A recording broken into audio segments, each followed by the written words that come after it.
I want to jump right into the numbers right now because Trump had one of the largest comebacks I think I've ever seen when it comes to presidential approval rating.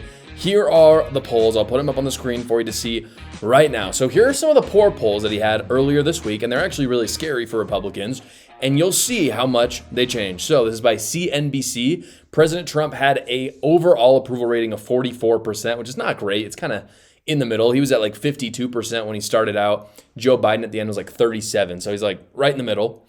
The generic ballot for parties, Democrats are leading by 2%. So not great. And if you look at the key issues, what you see is that Donald Trump is significantly underwater when it comes to foreign policy, the economy, tariffs, and inflation, as well as federal government workforce. But when you look at his positives, what people love is all of his immigration policy. That's not going to change for a long time. People dig it. They love the deportations and all of that. If you look at the second poll, it's kind of the similar story.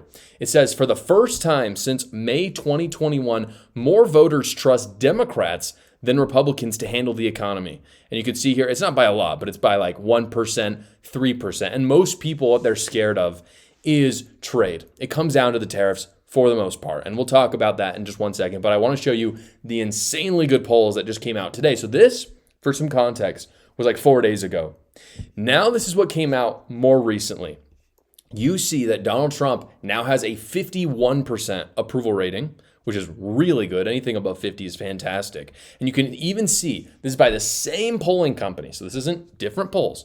Trump's net approval was -5 on April 9th versus now, which is +4. So that's a 9-point swing towards Donald Trump in literally the last 10 days, which is huge. There's also another poll that came out that's even better for him. This shows him with a 54% approval, which is the highest approval rating that he has had since inauguration, which obviously, I mean, that's almost unprecedented. You almost never see presidents go up in approval rating. You just see them kind of steadily go down as their time goes on. So the fact that he's getting the best numbers right now is absolutely insane. And I'll talk about why. The big question, right, is why did it go up over the last 10 days? And to me, it's very, very simple. The narrative has moved away from the tariffs completely. Because last week, you'll remember, it was all about tariffs. All day, every day, that's all everyone was talking about. That's what was in the news. That was the narrative. And people don't want them. They do not want them. If you look at it, when the tariffs are talked about, the stock market goes down, which is an indication overall of the economy and how people are feeling. And you look at his approval, and it goes down. That's just what happens. But, and the reason why is because people believe that they're inflationary, which they are. And so when Trump pursues them, they're the focal point of the news. That's what people are talking about. However, this week, the narrative has been focused on all kinds of other things, mostly in the social policy context, such as you've got the MS-13 member that was deported to El Salvador. You've got the government defunding Harvard, for instance. And what you see from that is that Donald Trump dominates on the social policy stuff. He absolutely dominates. And you saw even on the polling before, even when they broke down the key issues, even when people weren't happy about what he was doing with the economy, they always talked about how they love the immigration stuff. They love the social policy stuff. And when that becomes the narrative, Trump does very, very well. People want the criminals deported. Now, again, that's not going to change in a long time.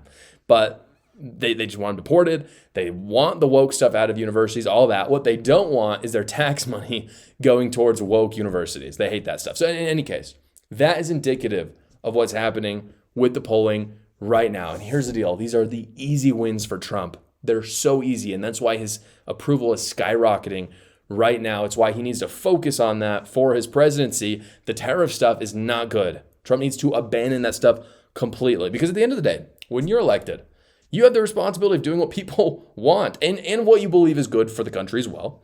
But when the voters that put you in office don't like what you're doing, you have to backpedal. And what you see right now is that the tariffs are not good in most people's eyes. Even Republicans, if you poll them, most of them are saying they don't like the tariffs.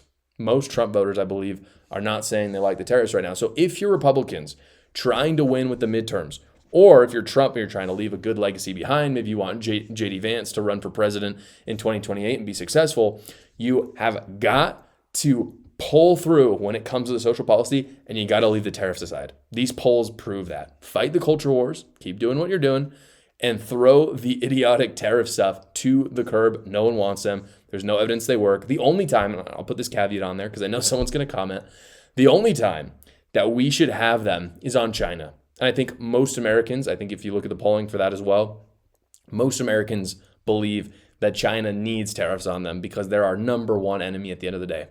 And if we do that, we need to decrease the tariffs then on our allies so we don't push them into the hands of China. You have a lot of people out there saying that was Trump's plan all along. The reason why I know that's not true, guys, is because he would not have slapped tariffs on our top trading partners. Because if he wanted to hurt China, what he would do is pull in all our allies to us so they're not relying on China. What you saw after the tariffs was all of our allies started getting into talks with the CCP and doing more trade with them because China was willing to escalate with the US so long as they could pull our allies in. That was not a good idea. So that's my one caveat. Leave the tariffs on China, bring the allies in, focus on the social policies. And here's the good news. Trump is a practical guy. It's like the best thing about him. That's what I love about him. So I think he's seeing these numbers and he knows exactly what he has to do. And I think he's going to pivot. He's going to focus on these social policies more like he was when it was his first month as president in his second term. Guys, I want to take a quick moment to talk about something that affects a lot of us, bloating. Whether it's after a meal or it just happens because it's a busy day, bloating is uncomfortable and it is distracting, and it often comes from how our body breaks down food or doesn't break down food. And that's where D-Bloat from Lumo comes in. It is a supplement that combines digestive enzymes and probiotics, giving your body what it needs to break down carbs, proteins, and fats more efficiently, relieving bloating in under an hour. And here's the stat, guys, that you won't listen up for this. Around 70% of your immune system is in your gut. So when digestion's off, everything's gonna feel off too. D-Bloat is made with just 4 clean ingredients to fix that: papaya, pineapple, tempeh, and soybean. I love it. It's easy to use, guys. It's very, again, 4 clean ingredients. You can't get enough of it. 1 capsule within 20 minutes of a meal, and that is it. So go right now. You can get 15% off for my viewers at trylumo.co with code CAR, or you can go to the link in the description below. Again, that is trylumo.co, or you can go to the link in the description below. Thank you so much for watching, guys. If you haven't already, go down below, like the video, subscribe to my channel, and watch another video.